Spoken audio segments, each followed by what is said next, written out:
Em sua segunda carta a Timóteo, o apóstolo Paulo faz uma séria advertência a respeito dos últimos dias. Ele declara: "E como Janes e Jambres resistiram a Moisés, assim também estes resistem à verdade, sendo homens corruptos de entendimento e reprovados quanto à fé." Segunda Epístola a Timóteo 3, versículo 8.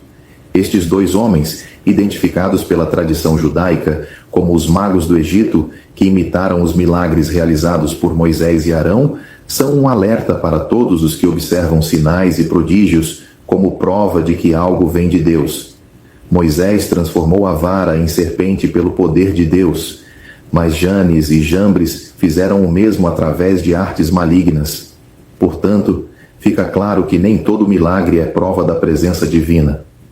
O diabo também tem seus instrumentos e operações. Ele não imita aquilo que não é precioso. Ele falsifica aquilo que Deus faz para enganar e desviar. O que se observa nos dias atuais em muitos ambientes ditos evangélicos é a reedição de práticas do espiritismo com roupagem cristã. E isso não se limita ao movimento pentecostal ou neopentecostal. A congregação cristã no Brasil, por exemplo, não é considerada pentecostal no sentido clássico, mas nela também se encontram elementos de cunho espiritualista, muitas vezes semelhantes ao que se vê em terreiros e centros espíritas.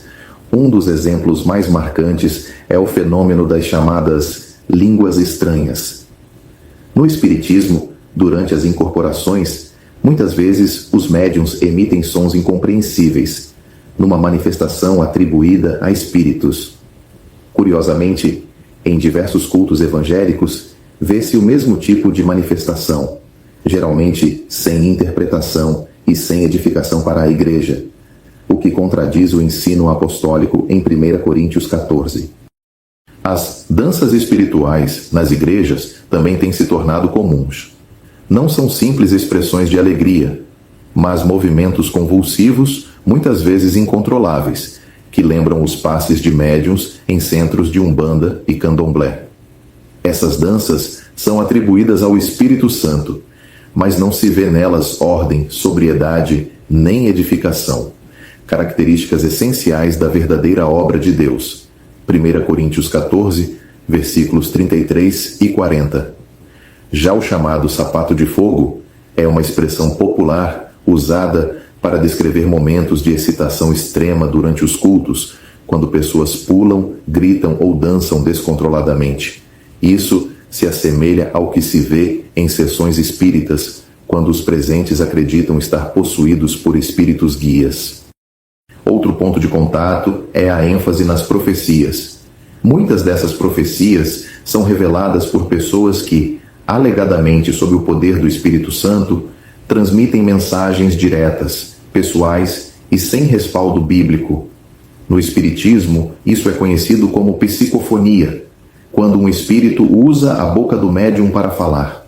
Nos dois casos, a palavra de Deus é colocada em segundo plano, e a autoridade da Escritura é substituída pela revelação subjetiva. Quanto às curas milagrosas, sabemos que Deus pode curar. No entanto, muitas curas alegadas nos dias atuais estão mais associadas a rituais emocionalmente manipulativos e algumas vezes acompanhadas de quedas, gritos e tremores, sem qualquer evidência concreta ou duradoura. O Senhor Jesus curava com propósito, clareza e resultado imediato, sempre com sobriedade e com o foco na glória de Deus, não em espetáculos ou campanhas. Por fim, o maior dos erros compartilhados entre estas manifestações cristianizadas e o Espiritismo está na doutrina da salvação. Tanto em muitos desses grupos evangélicos quanto no Espiritismo, o ensino central gira em torno das boas obras, da moralidade e do merecimento como caminho para o céu. Isso é completamente oposto ao ensino do Evangelho da graça de Deus. A palavra declara: porque pela graça sois salvos por meio da fé, e isto não vem de vós, é dom de Deus. Não vem das obras para que ninguém se glorie. Epístola aos Efésios 2, versículos 8 e 9. Muda-se o nome do Espírito, muda-se o ambiente, muda-se a roupagem, Mas o fundamento permanece o mesmo, uma tentativa humana de alcançar o favor divino por esforços próprios, sinais e sensações. Que os verdadeiros crentes voltem ao fundamento das Escrituras e não se deixem levar por toda a ventania espiritual. O caminho da salvação é Cristo, e somente por meio dele, pela fé e mediante a graça, somos aceitos diante de Deus. Todo este cenário que vemos de forma crescente é uma estratégia de Satanás para algo maior e, ao mesmo tempo, uma permissão de Deus. Isso ocorre porque essas pessoas deliberadamente rejeitaram a sã doutrina. Como está escrito, porque virá tempo em que não suportarão a sã doutrina, mas tendo comichão nos ouvidos, amontoarão para si doutores conforme as suas próprias concupiscências, e desviarão os ouvidos da verdade, voltando às fábulas. 2 Timóteo 4, versículos 3 e 4. Após o arrebatamento dos salvos para o céu, Deus mesmo enviará a operação do erro para que creiam a mentira. Isso será o juízo divino sobre todos os que rejeitaram a verdade e se comprazem na iniquidade. Como lemos em 2 Tessalonicenses 2, versículos 7 a 12. Porque já o mistério da injustiça opera. Somente há um que agora o retém, até que do meio seja tirado. E então será revelado o iníquo, a quem o Senhor desfaz pelo espírito da sua boca, e aniquilará pelo esplendor da sua vinda. A esse cuja vinda é segundo a eficácia de Satanás, com todo o poder, e sinais e prodígios de mentira, e com todo o engano da injustiça para os que perecem, porque não receberam o amor da verdade para se salvarem. E por isso Deus lhes enviará a operação do erro, para que creiam a mentira, para que sejam julgados todos os que não creram a verdade, antes tiveram prazer na iniquidade.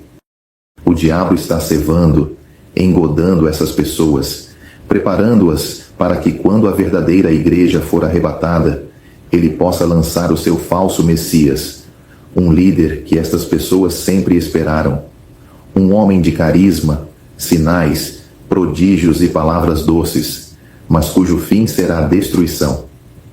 Que Deus nos conceda discernimento para não sermos enganados e para permanecermos firmes na verdade da sua palavra. O que há de comum e de mais penoso em todas essas religiões, tanto espiritualistas quanto cristianizadas, é a crença numa salvação baseada em boas obras. Desde os dias de Caim, a humanidade tem sido dividida em apenas duas formas de buscar a salvação. A primeira é a que Deus estabeleceu com Adão, quando cobriu o pecado com a morte de um substituto. Gênesis 3, versículo 21. Apontando para o sacrifício de Cristo. E a segunda é a tentativa humana de apresentar algo próprio diante de Deus, como Caim fez, oferecendo do fruto da terra, obras que são resultados dos seus esforços. Gênesis 4, versículos 3 a 5. A salvação verdadeira é inteiramente de Deus, gratuita, paga pelo Senhor Jesus na cruz, sem que o homem a mereça. Está escrito: mas Deus prova o seu amor para conosco, em que Cristo morreu por nós, sendo nós ainda pecadores. Romanos 5, versículo 8. E ainda, não pelas obras de justiça que houvéssemos feito, mas segundo a sua misericórdia nos salvou. Tito, 3, versículo 5. O ser humano, por natureza, é orgulhoso demais para aceitar essa graça. Ele sente-se culpado e, por isso, tenta pagar por sua salvação com jejuns, orações, penitências, batismos ou até fidelidade a uma igreja. No entanto, a palavra declara: mas todos nós somos como o imundo, e todas as nossas justiças como o trapo da imundícia. Isaías 64, versículo 6. O pecado contamina tudo o que o homem oferece a Deus. Mas Deus deseja salvar gratuitamente, porque Ele mesmo pagou o preço. A salvação é caríssima, e o homem não tem com que pagar. Por isso, o Evangelho é chamado de Boas Novas. O Senhor Jesus bradou na cruz: está consumado. João 19, versículo 30, indicando que o pagamento foi feito por completo. Cabe ao homem crer nessa obra e recebê-la pela fé. Crê no Senhor Jesus Cristo e serás salvo. Atos 16, versículo 31. Essa é a única base segura.